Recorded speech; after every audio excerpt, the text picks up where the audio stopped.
Les amis, salut tout le monde. Donc deuxième partie de la vidéo sur l'Ukraine.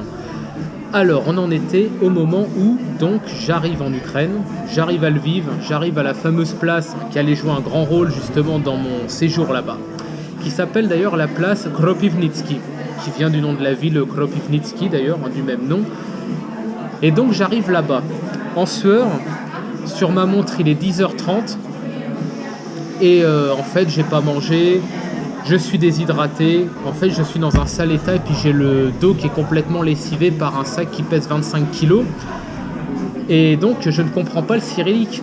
Et donc je commence à regarder autour de moi, voir si je peux déchiffrer des choses. Et j'arrive à déchiffrer un mot, notarius, des notaires. Et après j'apprendrai qu'il y en a beaucoup en Ukraine, il y en a un peu partout quoi, en fait. Ils poussent comme des champignons dans toutes les villes, même les toutes petites villes.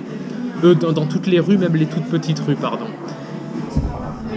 Et je me dis, bon, il y en a peut-être quand même un ou deux qui doivent parler anglais ou qui doivent parler allemand, ou une langue, une langue de transit, quoi, une langue d'une lingua franca, quelque chose. Et je débarque dans une rue, et en gros, le délire, c'est que c'était un cabinet de kiné, en fait, et je savais pas. Et le gars, je lui demande juste, est-ce que vous pouvez m'aider pour trouver un hôtel ? Et il me fait You want a hotel or a hostel? J'ai dit je sais pas ce que c'est un hostel. Donc là en fait il faut vraiment me comprendre. Moi j'avais jamais vu l'Europe de l'Est ni l'Europe centrale. Et effectivement c'est extrêmement connu. Je savais pas en fait ce que c'était. Je l'ai découvert qu'après. Pour ceux qui savent pas, je pense que c'est connu maintenant par les gars qui bougent un peu, qui ont un peu voyagé en Europe. C'est des genres d'auberges de jeunesse où il y a plusieurs plumards dans une chambre. En général les mecs qui vont là-dedans c'est quand même plutôt clean, ils font gaffe. Les hostels sont notés en fonction de leur fréquentation, etc. Et il essaye de m'en trouver un. Il me dit, voyez là, il faut que vous alliez là, vous descendez comme ça, et puis c'est bon. Et je dis, bon bah écoutez, on va essayer, on va voir. Puis je le remercie comme je peux, quoi. Et je continue. Et là, je retombe sur la fameuse place, encore elle. Et là, je vois marqué, hostel, please call this number in case of, en fait, voilà, en cas de si jamais il n'y a personne qui répond, quoi. J'essaye d'appeler et c'est une voix de bonne femme qui me répond, qui me dit en anglais « Ah, je suis désolé, on n'a plus de place ». Puis elle me raccroche. Je fais « Merde, ça commence pas bien ». Je dis cette histoire, je sais pas comment je vais faire. Je continue ma route, donc là je vous décris toujours, on est dans mes 30-40 premières minutes à Lviv de ma vie en fait, littéralement. Je tombe dans je continue ma route et j'arrive finalement à un hostel où c'est marqué hostel. Et je demande c'est combien la nuit ici, etc. et tout. Et elle me dit ici la nuit ça va être 8 euros. Dans ma tête je fais c'est pas beaucoup. Bah ok, je dis je vais faire un tour en ville. Dans ma tête j'étais content parce que je me suis dit ah ouais c'est pas mal quand même. Je dis bah je vais faire un tour en ville et je reviens vous voir. Et je dis je vais quand même essayer de rappeler l'autre. Et je rappelle et je refais le même numéro. Et là je parle en allemand. Je me dis je sais pas, ça se trouve il parle allemand. Et le hasard a fait qu'effectivement il parlait allemand. Et Hallo, haben Sie freie Zimmer? J'ai en gros vous avez une piole libre. Et il me fait oui. Il dit tu veux venir maintenant? Je fais bah ouais, je dis c'est combien? Et de la nuit il me fait 5 euros. Pas con, j'y vais direct. La rencontre de ma vie allait se passer, littéralement. J'arrive, c'est un mec en Marcel qui m'accueille, la quarantaine, voilà, le jeune papa en fait quoi. Et il me fait Where are you from? Mais je dis from France. Il me fait Really? Je dis Yes. Je dis je voulais juste voir un petit peu le pays, etc. Et il me fait mais il dit vous avez voyagé comment? Je dis bah là en bus je viens d'arriver, je suis claqué. Et en fait, il faut vraiment se mettre dans l'ambiance. Quand je suis arrivé, j'étais étonné de voir qu'à la fois c'était très propre, c'est-à-dire que les gars sont vraiment propres, mais par contre c'est extrême, enfin c'est pété en fait. Enfin, c'est beau, mais c'est pété en même temps. Faut aimer un peu ce style. Pour ceux qui sont allés à Lviv, c'est une ville historique, hein, c'est pas soviétique du tout, mais c'est vraiment pété. Et les mecs ils réparent comme ils peuvent quoi, en fait, parce qu'il n'y a pas trop forcément les moyens pour refaire fer à neuf et tout ça. Et du coup la porte en bois, c'est une gigantesque porte en bois qui est même pas fermée à clé. On monte un vieil escalier en bois, pareil poussiéreux, et on arrive dans le hostel qui a en fait un ancien appartement que la famille avait complètement aménagé. Et ensuite, là je vais leur faire une dédicace, c'est la famille Smetana. Smetana, ce qui est drôle, c'est qu'en ukrainien et en polonais aussi, d'ailleurs, śmietana, ça veut dire la crème, la crème fraîche, quoi. C'est marrant de s'appeler comme ça. Et ils me disent, tu veux boire quelque chose, t'as l'air mort, etc. Tu veux prendre une douche et tout. Je fais, bah en fait, oui. Je dis, je suis désolé de dire ça, mais oui. Et il me fait, non mais attends, c'est un hostel. Il me dit, tu peux prendre une douche, c'est compris dedans, il n'y a pas de problème. Et puis fais comme chez toi, quoi. Je fais, bah écoutez, merci. Et je pose mon sac et tout. Et je vois qu'en fait, il y a beaucoup de treillis, d'ambiance un peu militaire. Et je fais, c'est l'armée qui vit ici en rigolant. Et ils me disent, non, mais en fait ici, pas loin, il y a l'école militaire et la plupart des étudiants, ils prennent un forfait ici parce que c'est moins cher que de prendre un appart. Je fais, d'accord, ok. Puis du coup, je sympathise un peu avec tout le monde. Et là, je rencontre un gars énorme. Il fait bien 1m85, 1m90, quoi. Puis il doit peser, il fait bien ses 130, 140 kilos, quoi. Alexander Kirichenko, je peux donner son nom parce qu'il n'y a pas de problème, quoi. Incroyable. En gros, je comprenais pas. En fait, j'étais arrivé dans une famille dont la plupart des frères ou des oncles ou des neveux ou quoi avaient combattu. Et le gars en question qui m'avait accueilli, son frère était mort au Donbass, justement contre les Russes. Et du coup, j'arrive dans cette ambiance-là et bon, je suis nouveau, je comprends pas bien et tout. Et il me fait, va dormir un petit peu, si tu veux, après t'être lavé, tu fais une petite sieste de 2-3 heures et puis je vais te montrer un peu la ville, on va descendre. Après, on descend en ville. Il me paye absolument tout. J'avais honte presque. Il dit, tiens, on va prendre un café, il paye. Alors que bon, je veux dire, j'étais gêné presque.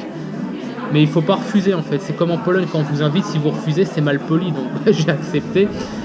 Et j'étais gêné presque. Tiens, tu vas goûter, découvrir ce restaurant-là, le Krivka. Pareil, il paye tout. Putain. Et on se balade sur le marché. Et la première chose qui frappe, bah, c'est les gonzesses. Putain, les gars, c'est comme en Pologne, c'est incroyable, quoi. C'est magnifique, c'est magique, quoi. On se balade sur le marché. Et là, il y a une nana... Alexei, justement, le gars qui m'a accueilli à l'hostel, justement, il voyait qu'elle m'avait un peu tapé dans l'œil et que ça avait l'air réciproque. Il me dit, viens, on va lui parler. Je fais, d'accord, moi ça me dérange pas, hein. Contrairement à beaucoup de Français, on va dire, des mecs un peu les faf et tout, je suis pas un autiste avec les gonzesses, quoi. Donc je dis, y a pas de problème, je commence un peu à lui parler.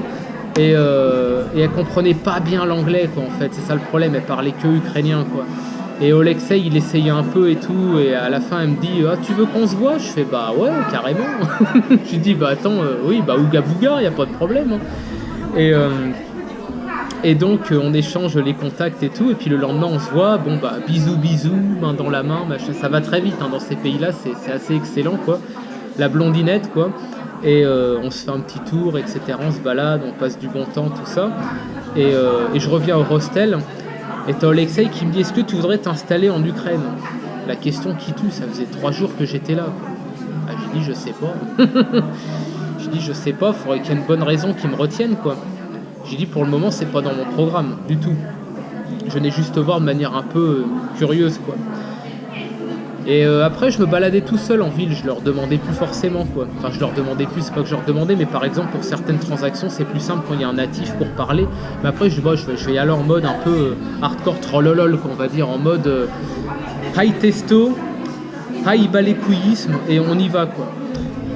Et en me baladant, je tombe sur une... vous savez, les arrêts de bus, des fois, il y a des pubs, et là-bas, c'est les arrêts de tram, les tramways, ça s'appelle... ce qu'on appelle non pas les tramways, c'est les trolleybus. Alors, les trolleybus, en gros, c'est quoi le principe? Bah, ça ressemble à un bus, sauf qu'en fait, vous avez des grandes queues qui montent en haut et enfin oui, qui montent en haut, elles vont pas monter en bas, ceci dit, qui montent donc au niveau d'un câble d'alimentation. En fait, c'est comme des bus électriques, en fait, quoi, alimentés par un câble. Et aux arrêts de ça, il y avait des pubs, et une pub entièrement écrite en allemand avec écrit textuellement: si tu parles allemand à un niveau C1, c'est mon cas, nous avons du travail pour toi, payer deux fois la moyenne justement, 2 fois la moyenne nationale, locale, on va dire. Ah, dans ma tête, je fais ah bah ça c'est bon ça. Je dis bah j'ai envoyé un message, je chope l'adresse mail et rentrer en France, j'envoie un message. Mais je vais continuer un peu sur mon séjour en Ukraine quand même avant. Et du coup, vu que les Smetana, ils voyaient que voilà, j'étais un bon gars, correct, normal, sans espèce de trouble ou quoi que ce soit, ils me faisaient manger à leur table. Et ça, c'est un honneur, hein, parce qu'en règle générale, les autres, ils pouvaient faire partie de l'école militaire, bah, ils se démerdaient en fait. Mais moi, ils me faisaient manger à leur table le soir et tout, découvrir les spécialités, qui en fait sont un peu les mêmes en Pologne d'ailleurs. Hein, ils se chamaillent un peu pour savoir qui c'est qui l'a inventé en premier, quoi, c'est marrant. Et je me suis dit, mais waouh, c'est incroyable, ce pays est incroyable, parce qu'en fait, ils n'ont pas grand-chose, ils font avec pas grand-chose finalement, ils t'accueillent. Il n'y a rien qui coûte rien, tu peux sortir une gonzesse, voilà, il n'y a rien qui coûte rien, c'est pas un problème et tout. Et je fais ouais, c'est cool quoi. Je pense que je vais répondre à l'annonce quoi. Et au final après je passe mes 12 jours en Ukraine et je tombe comme par hasard, en plus j'étais bien tombé au mois d'août, si on est au mois d'août 2021, 2021 n'importe quoi, 2017. On tombe c'est le 23 août je crois, si je dis pas de conneries, 23 ou je sais plus combien, une fête nationale là-bas. Les gonzesses habillées avec des fleurs dans les cheveux, les mecs habillés avec les vishivanki, c'est des costumes traditionnels un peu paysans, etc. C'est mignon comme tout. Et j'ai dit, je me sens chez moi, quoi. Là, je sais pas pourquoi, il y a un truc qui me fait, ouais, je suis bien là. Et je réponds à l'annonce. Je suis retour en France. J'ai redpilé tout le monde à mon retour en France sur ce qui se passe, que ça soit en Ukraine, le peu que j'ai vu en Hongrie, etc. Et je leur dis, les mecs, vous vous rendez pas compte, vous foirez tout en France, vous ratez tout en France, vous ratez vos vies, vous n'êtes pas responsable de la situation dans laquelle nous ont foutu nos vieux, vous n'avez pas payé le prix des pots cassés à louper vos vies, cassez-vous juste en fait, cassez-vous. J'ai dit ça dès là. Et les mecs ils disent à ce point là et tout, je fais bah oui, en fait, vous vous rendez pas compte, vous rendez même pas compte comment, quoi, je vous raconte même pas comment.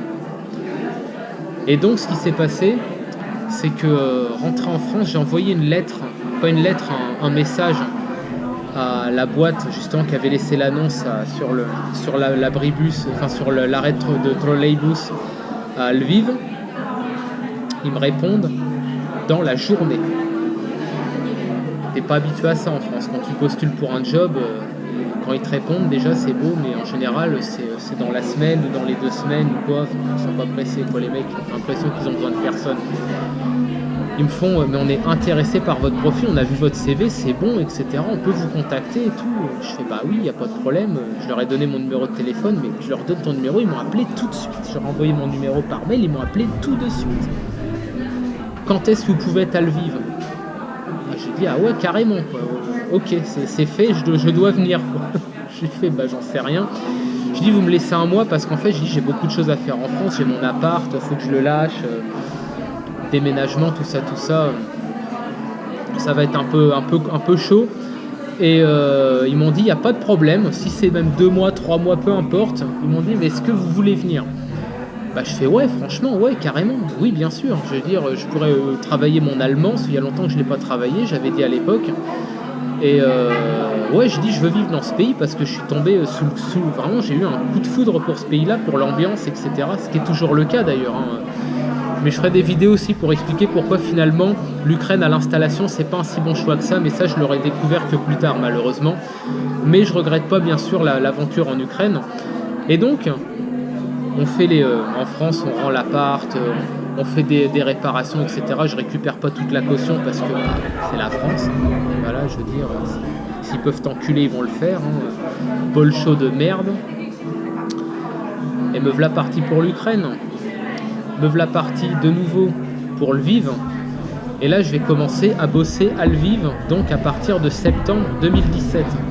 Mais ça sera pour la 3e partie.